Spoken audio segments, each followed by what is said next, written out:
there, you're listening to Your Life is Awesome, featuring true life stories about sex told by audience members at SmutSlams around the world.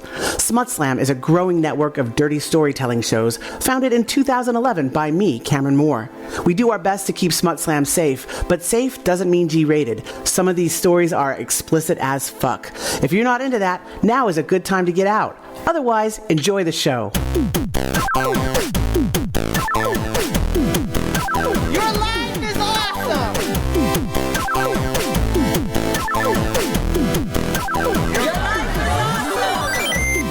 Hey there, friends, freaks, and other assorted fans. This is Cameron coming to you with another episode of Your Life is Awesome. We are back from a little hiatus with a new Berlin episode. We recorded this in January 2026 at the Social Hub. Our theme, as it often is for January slams, was firsts, which is awesome, right? It's one of my favorite themes for a reason. If you have a sex life or are trying to have one, there's always some firsts in there to share, and people generally can really dig in and find some good stuff.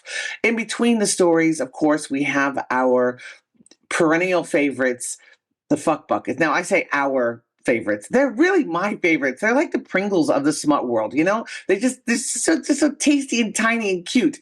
They are the anonymous questions and confessions coming to us from the audiences. So if an audience member is too shy to get up on the microphone, that's totally okay. We have the fuck buckets. You could just write something down, share it with the room, no risk to yourself, and it's a way for you to also participate in the show and help shape the direction. So I love those. You're going to be getting a big handful of those in this episode. Enjoy them. Thank you to all the tellers on this episode for giving us permission to share their stories on the show.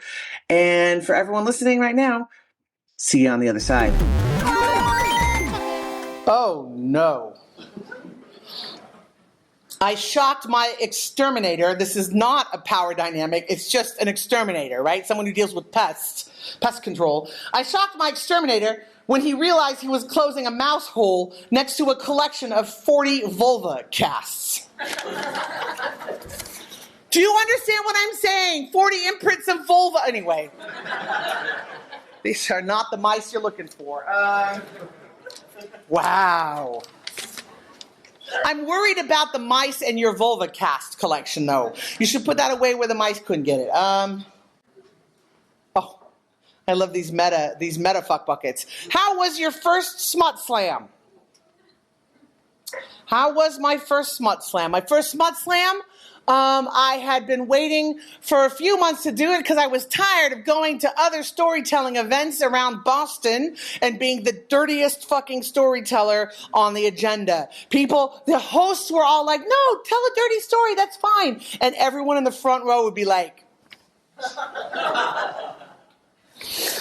And I was finally just like, fucking, I want to practice my dirty storytelling for my theatrical work, and there's no place to do it that's not weird about it, so I am going to set up my own stage. So I got the event room at an Irish pub in Boston, and we had over 100 people. So admittedly, that set the high bar for other slams like in Vilnius or Budapest that are smaller and more intimate. But like certainly from the beginning, it was a very good way to start. It was a full program of storytellers. Oh man, they got ripped for shit. And the code of conduct was much shorter.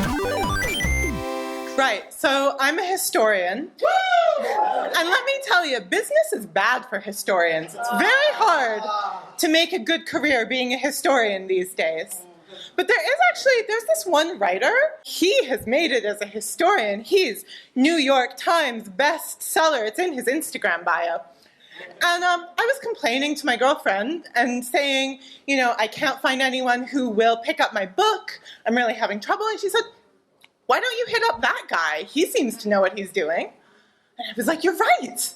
And he has a website with a contact form on it. And so I wrote him a little message in his contact form. I said, hello, I'm Lenny. I love your book. And I saw you at this lecture, and you were just fantastic. And I run the Berlin Sex Museum. And also I'm writing a book that's on a similar topic to yours. Want to meet for coffee? About 5 minutes later, I get an email back from him saying, sure, tomorrow? I said, yeah, sounds great. You'll recognize me because I have very long hair. So, tomorrow morning, I meet him at his Stammcafé. I won't do the full comedy bit about how he talks to me at the cafe, but let me tell you, man was trying to neg my research, and I was like, boo! I was like, boy, you don't know what you're getting into here. So we chatted. He actually gave me the name of his literary agent, which was very helpful of him, and then he said, I need to go. I have a book signing around the corner. Do you want to come with me? You can see what it's like being a famous author. Of course, I said yes. Came with him around the corner to his book signing. He was, chatting with the staff person at the bookstore, and then he said, I live right around the corner. Do you want to see my apartment? You can see what it's like living as a famous author. And I said, of course. So he took me to his flat. He took me up the elevator, and he said, I have a writing tower upstairs. Want to come see it? So we climb up the ladder onto his roof, and at it, he's got like a desk and a big armchair and a big stack of his books and also a giant bed. So we're in his writing tower, and I'm looking around, looking at his stack of books, and he sits down in the armchair, and he says, I really need to work, but I don't have my laptop with me. What should I do? And I said, well, you've got a woman up here in your writing tower. And he said, you're right. So then we had sex. And then afterwards, we're lying in this giant bed in his writing tower. And I said to him, hey, I just have a curiosity question. Do you do this often? And I could tell he was like, oh shit, what do I say? Do I say yeah, all the time, and then she'll think I'm a real player? Or do I say no, you're the first one, and then she'll think she's so special? And I was like, look, I'm just curious.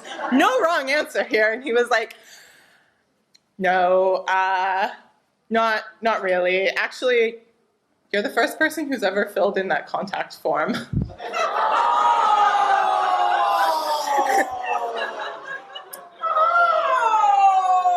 Everyone's on the dating apps, you guys, but let me tell you, contact forms on websites are where it's at.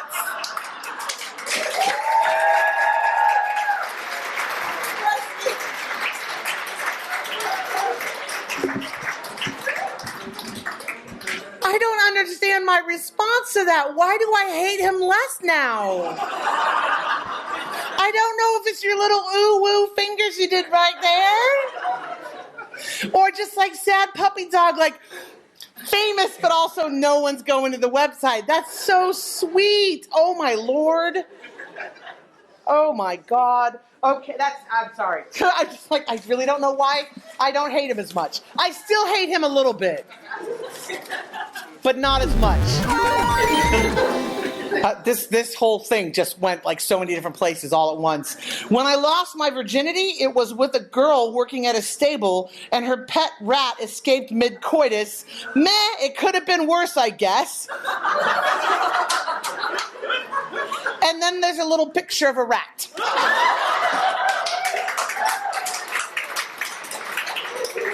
Jesus Christ.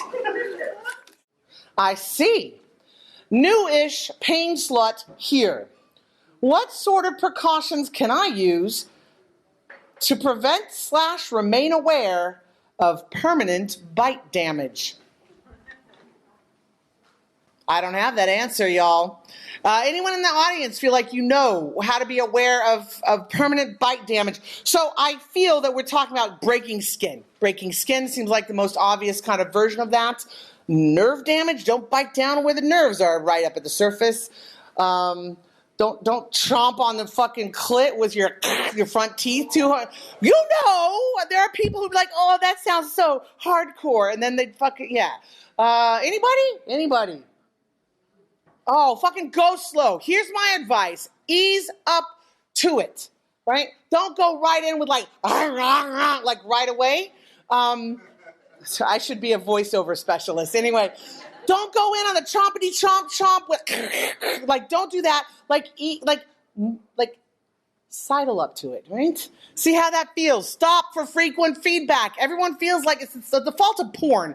Everyone feels like they should know intuitively what's hot and sexy for the other person that they may never have done anything with, all right? That's not the way it is. Just try stuff out, get feedback as you go. That's my advice, and I'm sticking to it. All right. No one likes to be told to keep it slow, but come on now. It's better than going into the fucking hospital and telling me, bit your clit off, it's in a little baggie. Here you go. Spitting hot truth at the microphone here. You're like all terrified. The voice of authority. That's right. So I grew up in a very Catholic immigrant family in Texas. And I was so sheltered that when the very famous Britney Spears Madonna kissed, I didn't hear about it for like months. And we didn't have cable television either. We didn't have that kind of money, so it was just like analog TV. So I was at one of my cousin's houses who did have cable, and we saw a rerun of it. And I think my auntie was babysitting us, and she was like, "Oh my gosh, we should turn that off."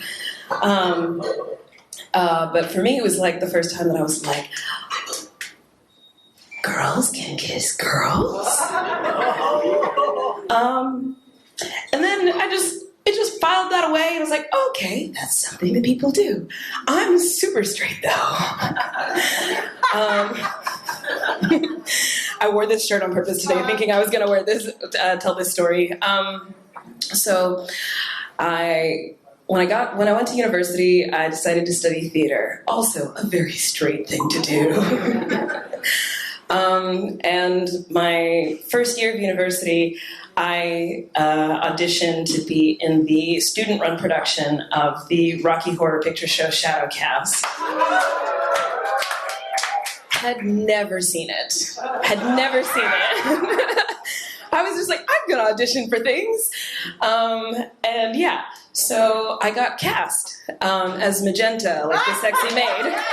Because when I still had very long hair at that point, and it was like, you can see a little bit of the curls today. It was like out to here already, so they were like perfect. And so if you're not familiar with the Rocky Horror Picture Show, it's it's like a queer cult, like iconic film. And I watched it and I was like, I have no idea what this movie is even about, but okay, this is the thing we're going to do. We're in theater. We're going to do the theater thing. And the girl who was cast as Columbia was already a friend of mine. We were both swing dancing nerds. Spent some time as a swing dancing teacher. That's a different life and a different story for a different kind of event. Anyway, so in rehearsals in the lead up, because it was on Halloween, there's a scene in Rocky Horror Picture Show where Columbia and Magenta are kind of having this like very like sexually charged, but like kind of cuddly, but not super, what's the word I'm looking for? Not very like explicitly sexual, but like very like sensual, like voyeuristic view of Dr. Frankenfurter, the main antagonist, I guess. Hooking up with both members of this straight couple separately. Sorry to the sound person. And we kept joking throughout the rehearsals of like, wouldn't it be funny if we kissed though? Wouldn't it be funny? And I was like, hee, and we would like get really close and like touch our noses together in rehearsals and everything, but we never did it. We never did. No. We didn't do it. As far as I know, to this day, I think she might still be straight. Who knows? College was a long time ago. So we get to the night of the performance, and we're doing our scene, and the sexy voyeuristic, oh, like we're off on one side of the stage, they're doing sexy things on the other side of the stage. And she goes for it. And she actually kisses me in a room full of people. And Life is awesome. and it was that moment where something clicked in my brain, because it was like, kissing girls is kind of just like kissing boys. What's the big deal here? And that's the story of and then I went on to kiss many more girls. And then I figured out I wasn't one, and I was like, oh, this is even more fun now. And that was the story of the first time that I kissed a girl. Thank you. Uh-huh. Yes. Oh. On one of the first times I had sex with my first boyfriend, we had reverse cowgirl, and I squirted all over him. For years, I thought I had peed on him, and I think he did too. Yeah! Woo! Your life is awesome, but I can understand how that would have been embarrassing for a young person, yes. When my now ex-husband and I went polyamorous, one of the reasons was because he told me I was kinkier than him, which I didn't believe at the time. But my first other boyfriend, we just did all the things.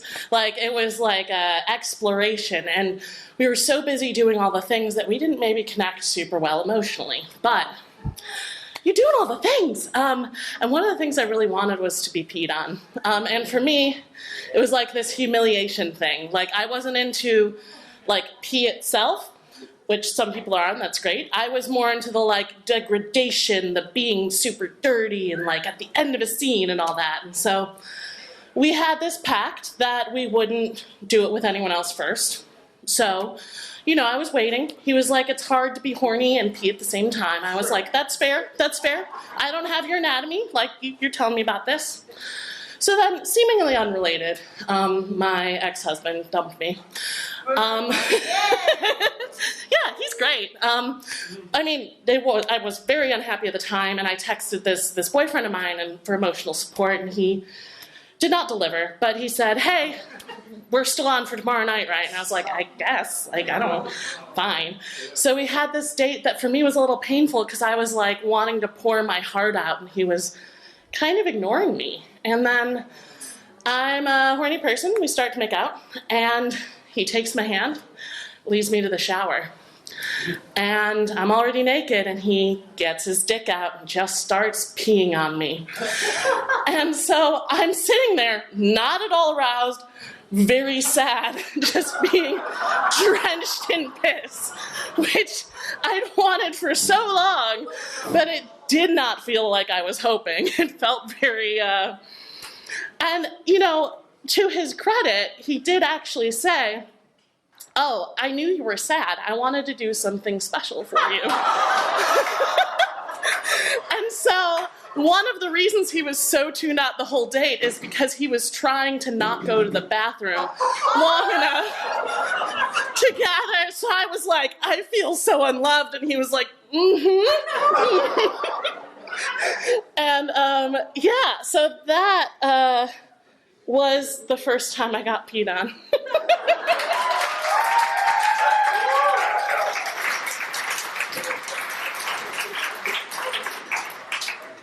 Raindrops keep falling on my head. Oh my God. But that also is cute. I'm not mad at him. I'm not. Just two ships pissing in the night, you know? Hooked up with a cutie at my first ever play party, and we had so much fun, we decided to keep seeing each other. Unfortunately, we're both chronically overbooked, and we haven't hooked up in so long that I'm worried we might just be cute, awkward friends who don't fuck anymore. Frowny face. The sex was so good. Look, if it's that good, the chemistry was clearly on. You could do it if you wanted to, all right? Don't chicken out on us, okay? I understand the concern. All right. This is one of those ones that I want to work some crowd magic on. When I shout out the end of this, you're going to shout out, ooh, what's a good one for this? Just shout out your life is awesome on this one, okay? All right?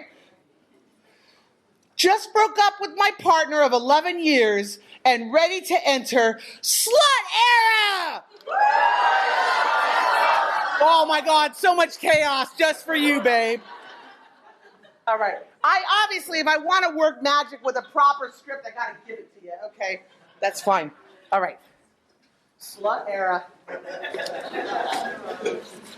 Sorry, is that a Taylor Swift album? Hi everyone. I wanted to come and tell this story, and then I thought I missed the deadline and I didn't want to tell it, and then I thought it would never get picked, whatever. So now I'm telling it anyways, and this story has a lot of first times. So the first time that I was at a dyke party at a usually gay sex club, which is very rarely open for other genders, I was very heartbroken, just went through a massive breakup, really shitty, and some very good friends convinced me to go to this party, and I was like already somehow not feeling it, but I thought, well, better than staying at home being miserable. So I went. I also was very curious about the location, and the location was amazing. Some people know what they're doing. So yeah, then I was there. I was feeling shy. My friends were, they had their dates, they had their plans. Everyone was gone at the moment. And there was a cruising area, but the dykes were not so good at cruising. That's something we have to teach each other within the community, please. So I was like all the other people in the cruising area, very shy. And I started to feel lonely, and I was about to actually go home. And then I saw this amazing person that I met actually the night before, and I didn't know that she was coming to this party. And oh my God, she's so fucking hot. And she was there without a date. And she immediately saw me and came to me and was like, "Hi, I was kind of hoping to see you tonight." And that was very unexpected. But I was not hoping for much, but I still came prepared. And since this is a time of firsts, it was not also only the first time that I ever sucked a heel. It was also the first time that I got to fuck somebody with my penis epithesis, which is something that you can get as a trans man or non-binary person identifying to the health insurance as a trans man, if you explain to them that you don't want bottom surgery for various reasons. So it's basically a, more than €1,000 Krankenkassen dildo.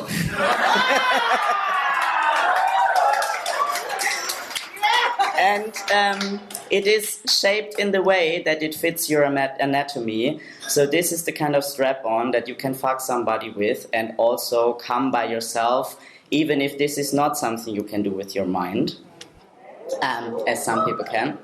And so I got to fuck her with my epithesis in this club. It was fucking amazing. She made this joke like, "Is it actually the first time you're using it, or do you tell this every hot girl?"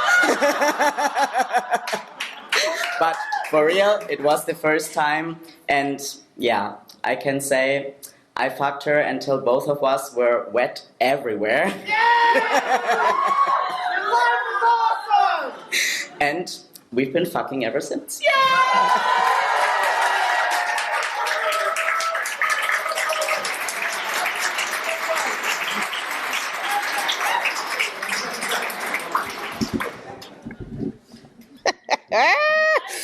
Yes, exactly. And people are sitting there going, what's the name of that dildo again? Talk to the Krankenkasse. Fuck yeah. Because the medical establishment can be really full of shit. If you can get a good fucking dick out of them, do it. Just saying. I like big butts and I cannot lie. For real, I really, really do. Heart. Or a peach. It might be. No, it's a heart. Okay. I'm so glad for you. Oh. I haven't had sex for 1 year as of today. LOL, smiley face, frowny face. I'm not sure how to feel about that, but we can just take a deep breath and hope they get the release that they want. All right? Yeah. All right, I know how obvious it is, I'm a massive nerd. I do live action role play, which there's a corner of it called Nordic LARP, which is kind of like BDSM role play, but like more emotional pain than physical pain usually. And one of those events, around a year ago, I was there. It was like Sartre in hell, whatever. At the after party, one of the other players, we start chatting, like within 5 minutes of talking, she goes like, hey, so I know of another character you'll play at an event this summer, and do you want to like bring it to the bedroom maybe? We had not talked before, and I appreciate the directness.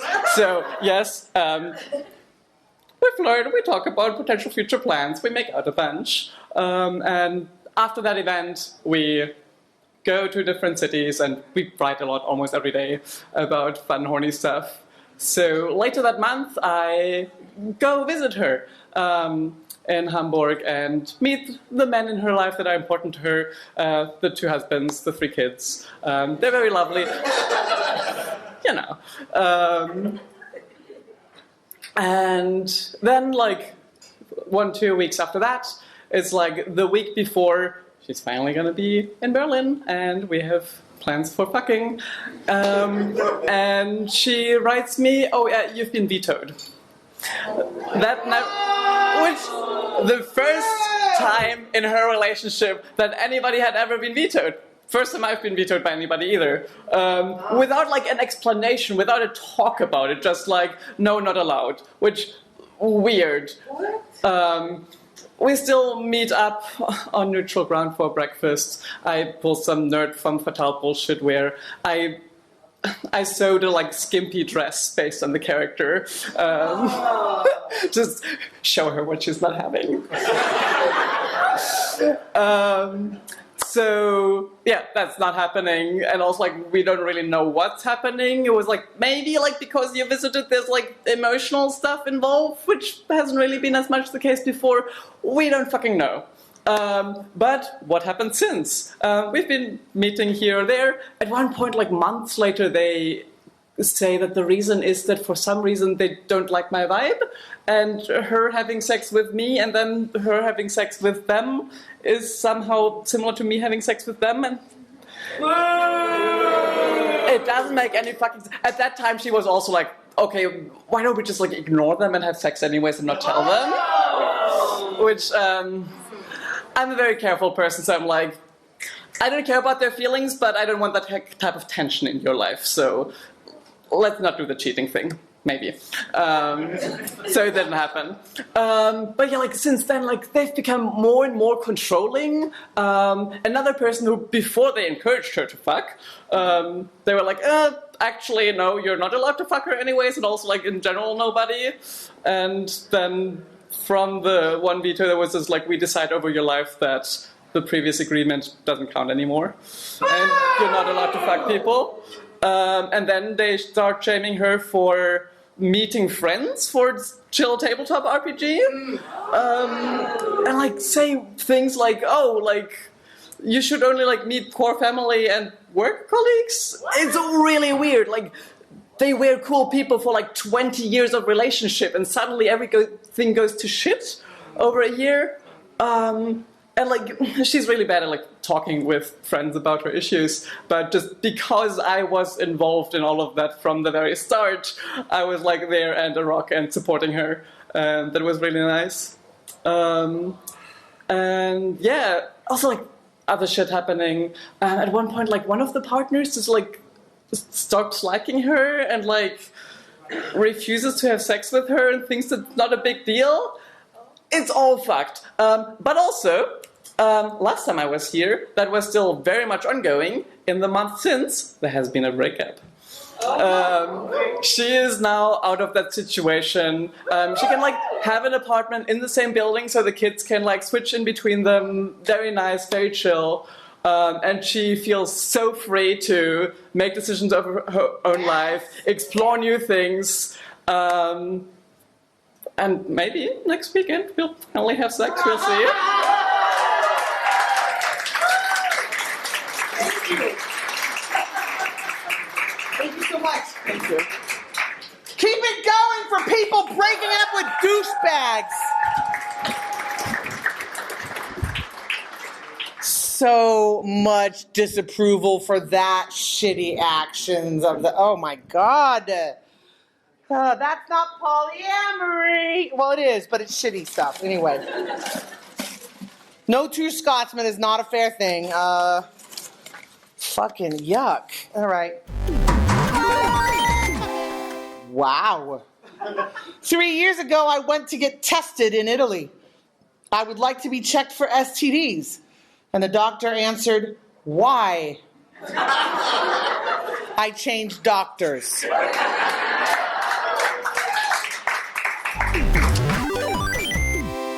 And that was 2 years ago, wanted to visit a Spanish-speaking country because I've been trying to learn Spanish for 5 years, Duolingo, every day. It's still shit, but I'm ready now. But yeah, went to Mexico and I went to visit a friend. I didn't know anything about the place I went to. It was called Cipolite. Nobody's yelling, nobody knows, because you should know it. It's this little gay town in Mexico. It's, as far as I know, the only nude beach in Mexico, and pretty much like the whole town is nude. Like, it's tiny, it's artsy, it's cute, it's lovely. And then there's also Playa del Amor. It's the most pretty sunsets in the area, and after dark, what I've been told is where the gay orgies happen. Yeah!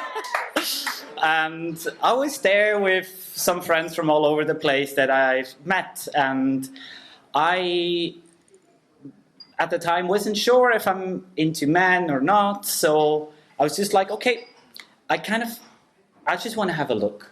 I didn't, so I asked a friend if he would like, hey, so I would like to see this. Like, I've never seen, I don't know how it is like, so, but I don't dare to go alone. Do you want to go with me? So he, of course, nice, sweet as he is, he joined me. We got a beer, and then we head to that dark corner. It's less dark once your eyes adjust.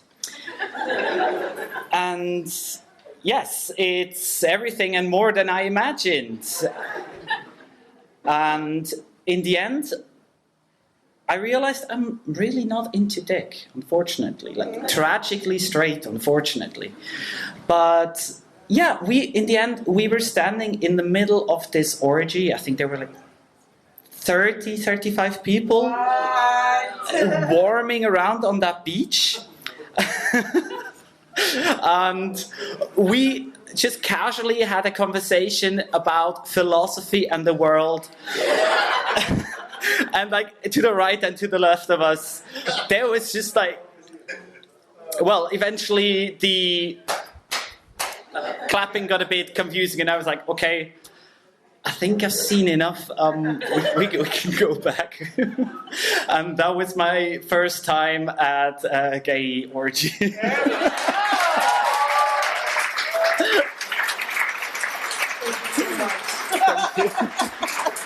keep it going for gay orgies.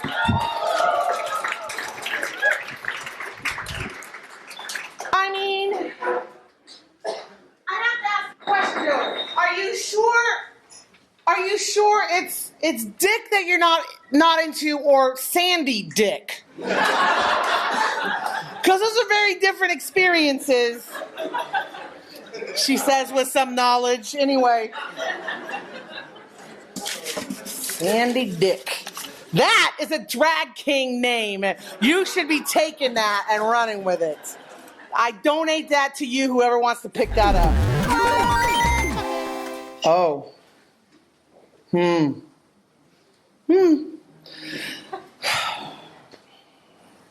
I've identified as polyamorous ever since I started dating, but lately I've been considering monogamy because it seems simpler in some aspects.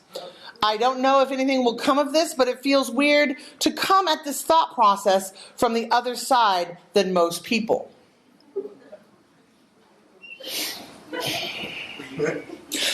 I mean, there's pros and cons, obviously, right? There's pros and cons. I understand what you're saying. I for sure started out hardcore lesbian separatist in college and swung more towards bisexual, getting with dudes now. And like, there's not a lot of history. There's not a lot of stories around, because sometimes the pendulum swings. Sometimes the river just keeps running through other territory. You know, like that's another legitimate way to go. And clearly you spent some time doing polyamory, so you are much more considered about your choices than other people going the other way. All right. So you put in some time. That's fine. Yeah, it is weird. I get you. There's not a lot of role modeling.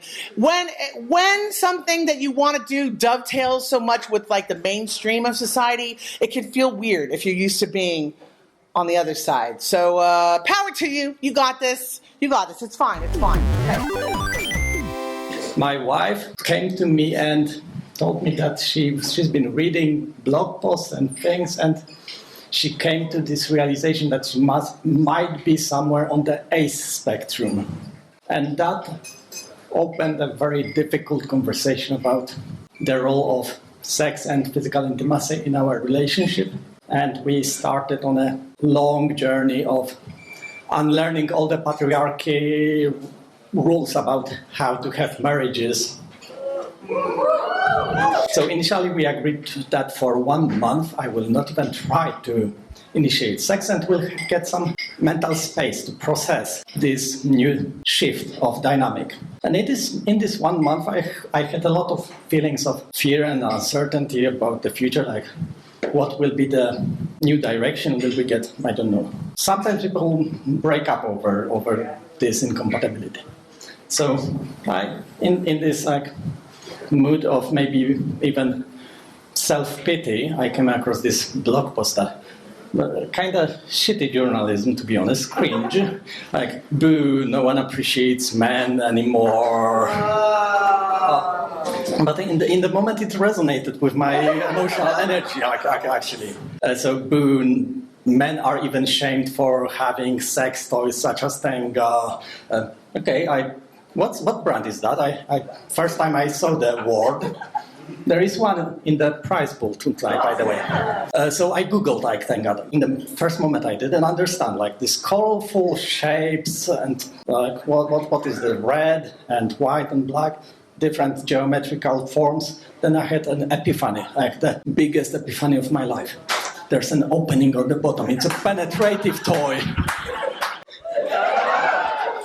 My friends, this is a love at first sight story. That night I couldn't fall asleep. When I finally fell asleep, I dreamt of masturbating with a Tenga. Next day I cut my work hours short because I was on a quest. I couldn't order from the official e-commerce store because 2 business days for shipping, fuck no. There was a guy who ran an eBay with local delivery in my town. That was before Berlin for me. So I ran there. They were just random guy running e-commerce on out of his garage. They were just putting. His wife was putting their baby into a car seat in their car. I made small talk about, oh, cute baby, while the guy ran to fetch the toy. A freaking thing was burning a hole in my pocket for the rest of my day. I still have to do the dishes and do the kids' evening routine and read like a book about Paddington Bear or whatever. Finally, the kids are asleep in their beds. I can go take a shower, that is, have privacy to experiment. Unwrap this curious object like there's shrink wrap packaging, and a white wobbly egg shape appears, and apply the lube from the sample pocket with like new sort of chemical smell, and in the privacy of my bathroom, I started masturbating with it, and I practically had an orgasm with it the first minute. Like this stretchy sensation of this toy on my penis felt like... And I understood in this moment that I needn't worry about this change, that my wife is ace or whatever, that I'm like one door closes, 100 other door opens for other ways for me to experience and express my sexuality. Instead of bothering my wife, I can tell my smutty stories to all you. Oh. Once I climbed over a wall to have sex. After we were done, we walked out of the bushes, only to find out it wasn't a park, but a cemetery.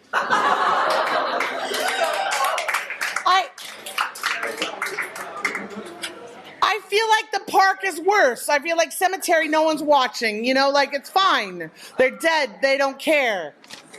They'd be happy, some of them, to know that the platform of cement is being used for a good purpose. Ah, yes, the joy of cemetery sex. I hope that even if it's a surprise thing, you can enjoy it and not be freaked out about it. I honestly do believe that cemeteries are not. It's not disrespectful. Sex is great and glorious. Like, if you're doing that in a cemetery, I feel that that's double the good luck in the universe, you know? It's just like the circle of life right there. You are helping close that circle. So, well done is my point. All right. Thanks for listening, everyone. And thanks, as always, to the folks at our Berlin Slam who make it so awesome. If you want more Your Life is Awesome, I encourage you to consider joining our Patreon. You get access to a separate podcast feed with more stuff. We got the regular episodes a few days earlier, and then a whole catalog of extended episodes with more stories and more fuck buckets. Because what's presented on this podcast is like, we select, right? But if you join the Patreon, you get the whole fucking bucket of it, right? So you can go to patreon.com/Your Life is Awesome and join our little bonus bird crew. Get in there, help support our work worldwide. You can also help by leaving a star rating on Apple Podcasts. It costs nothing, but it helps us a ton. Now, before I sign off, I want to go ahead and let you know where you can find online and off smut slams out in the world, okay? Because obviously, we are in a lot of places right now. We have a whole network, and while our podcast is awesome, the live smut slams are even more awesome, okay? Or maybe I should say they're a different kind of awesome. Anyway, if you're in the area where a smut slam is happening, you should clear your books and get there, because it's a total experience. All right. Let's talk about what's happening now for the next month and a half. We're coming up on another. I want to say our summer slams are lower activity, but not really. I'm looking at this and going, Jesus Christ, that's still happening. So let's talk about what we got going on through the beginning of August. All right. And June 23rd, We got Didi Brazier going at it in Langley, British Columbia. So it's Langley, British Columbia, June 23rd. June 28th, Busty Letish is having it off there in Amsterdam. Having it off, oh dear. I think that's a British slang for wanking off. Anyway, Busty is running the show there in Amsterdam, June 28th.